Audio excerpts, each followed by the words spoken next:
Okay, so last time आप सबकी एक कॉमन सी रिक्वेस्ट थी कि बैकग्राउंड शायद सही नहीं था या फिर बहुत ज़्यादा मूव कर रहा था, मैं भी रियलिटी थी। सो उसी वजह से मैंने सोचा कि आपकी ये भी विश पूरी कर दूँ, आखिर करना ही है आगे चल के। सो पूरा फिर और अच्छा टाइम चल रहा है इसमें। और क्या, अभी लॉकडाउन है, घर पे एंजॉय भी कर रहे हैं सब लोग, क्योंकि ऑब्वियसली घर पे टाइम स्पेंड करने का एटलीस्ट टाइम मिल रहा है ना। और मैं भी अपना पर्सनली बताऊँ तो स्कूल में पढ़ता हूँ, तो बिल्कुल ऐसा नहीं है कि हाँ इस साल अगर मैं रियलिटी बताऊँ तो मेरा बोर्ड है, बट थोड़ा सा खुद और मेंटली और फिज़िकली जो भी मतलब हैक्टिकनेस है वो भी क्लियर करने के लिए अच्छा टाइम है। और मेरा तो यही सजेशन है कि घर पे आप रहिए और साथ में मतलब फिटनेस पे अपना थोड़ा वर्क करिए, क्योंकि आजकल हेक्टिक शेड्यूल होता जा रहा है मॉडर्न डे डिमांड्स।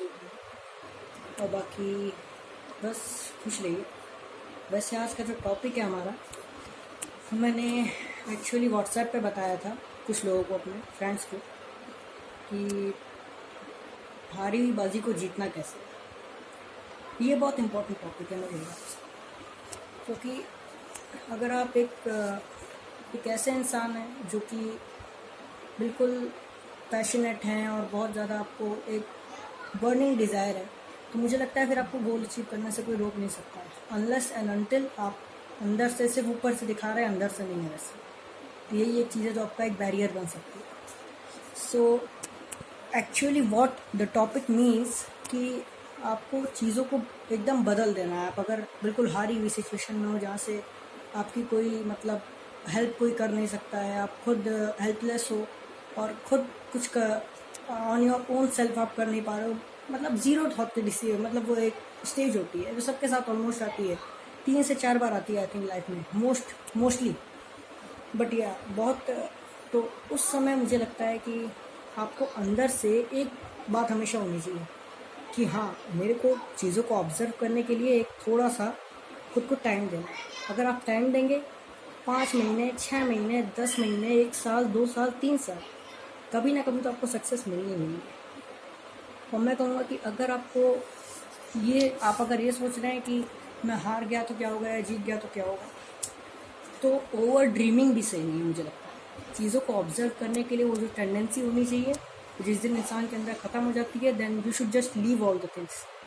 आप फिर ज़िंदा रहने का कोई हक नहीं है। मुझे लगता है कि अगर कोई इंसान ज़िंदा रह रहा है सिर्फ अपना पालन पोषण करने के लिए, मतलब हाँ, अगर आपने ठीक से स्टार्टिंग में अपने बेस को क्लियर नहीं किया किसी भी पर्टिकुलर फील्ड में, क्रिकेट हो या कोई भी फील्ड हो, तो ऑब्वियसली आपको प्रॉब्लम्स आती हैं। बट अगर आपने किया हुआ है तो उसके बावजूद आप सब कुछ जानते हुए भी अगर सिर्फ एक नौकरी के लिए दौड़ रहे हो कि नहीं मेरे को इतनी सैलरी मिल जाए, इतना मेरे को पैकेज मिल जाए, साल का, महीने का, 6 महीने का, तो कोई फ़ायदा नहीं है उसका। क्योंकि फिर आपने और एक डॉग में या कोई भी एनिमल में एक ही डिफरेंस है कि आप काम कर सकते हो, काम नहीं कर सकते। अगर आप भी वही करोगे तो दोनों में कोई डिफरेंस रह नहीं जाएगा। और अब जो हमारा नेक्स्ट पॉइंट है वो ये है कि how to get back to the normal. और मुझे लगता है कि अगर आप एकदम से जीरो स्टेट में जाने के बाद आप बिल्कुल भी सोच नहीं पा रहे हो कि आगे क्या करना है, तो मुझे लगता है आपको बैक टू द बेसिक्स बल्कि होना पड़ेगा जल्दी से जल्दी। बेसिक्स तुरंत आपको क्लियर करना पड़ेगा। अगर आपका बेस क्लियर नहीं है तो आप कुछ भी नहीं कर सकते। मैं रियलिटी बता रहा हूँ, क्योंकि मैं कहूँगा एक कोट है कि 90% जो लोग फेलियर होते हैं वो इसलिए नहीं होते कि वो कुछ बड़ा करने जाते हैं और वो अचीव नहीं कर पाते, वो इसलिए होते हैं कि वो कुछ छोटा करने जाते हैं और वो अचीव कर लेते हैं। सो आपको अंदर से हमेशा ड्रीम करना चाहिए, तो बड़ा करना चाहिए, छोटा मोटा नहीं। हाँ, आगे चल के हो सकता है अगर आप 1 लाख का पैकेज ढूंढ रहे हैं तो हो सकता है आप 10 लाख डिजर्व करते हैं, हो सकता है आप 20 लाख डिजर्व करते हैं, तो उसके हिसाब से आपको करना चाहिए। और प्लस ऑब्वियसली अब इस समय, क्योंकि आप, मुझे लगता है ऑब्जर्व करने का अपने आप को सबसे बढ़िया टाइम है। आप इतना लंबा, आपको मतलब शायद फर्स्ट टाइम ऐसा हुआ होगा कि अनिश्चित काल के लिए ऐसा लॉकडाउन है। सो बिल्कुल आपको अंदर से ये चीज़ें समझनी चाहिए। अब रही बात कि कैसे कैसे चीज़ों को ऑब्जर्व करें, ये भी क्वेश्चन होता है कि आपने तो कह दिया पर करें कैसे। क्योंकि जब बंदे का एकदम ख़राब टाइम चला होता है तो शायद वो सोचने की उस स्थिति में नहीं रहता।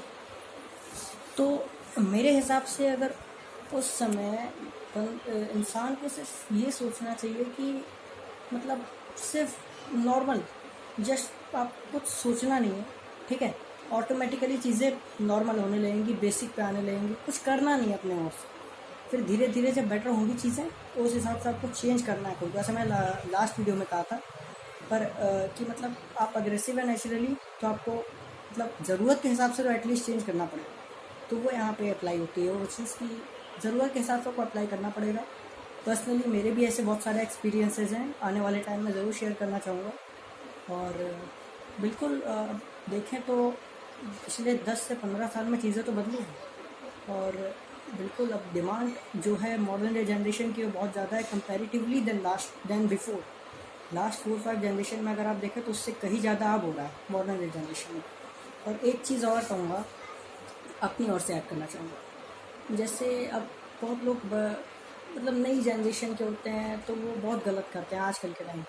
बट जो पुरानी जनरेशन के, उनका भी एक माइंडसेट बन गया जो कि शायद गलत है।